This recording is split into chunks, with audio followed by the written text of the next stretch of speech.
Les militaires sont fréquemment exposés au bruit. Or, la santé auditive est précieuse et fragile. Je vais t'expliquer comment la protéger.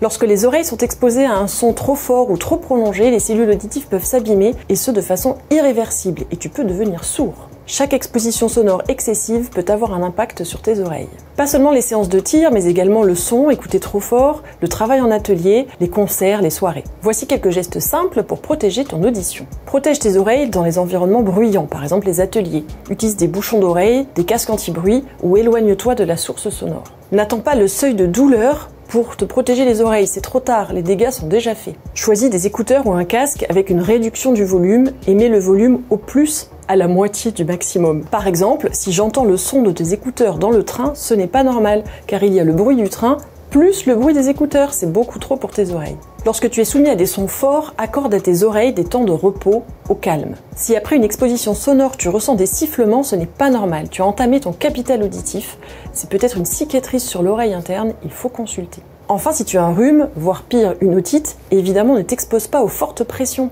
Pas de vol, pas de plongée, pas d'alpinisme, pas de circonstances qui pourraient abîmer encore plus tes oreilles et te provoquer un barotraumatisme. Enfin, les cotons-tiges ne sont pas tes amis. Ils doivent juste aller dans le pavillon de l'oreille, mais pas à l'intérieur, car ils vont te provoquer des bouchons d'oreille, voire même perforer le tympan.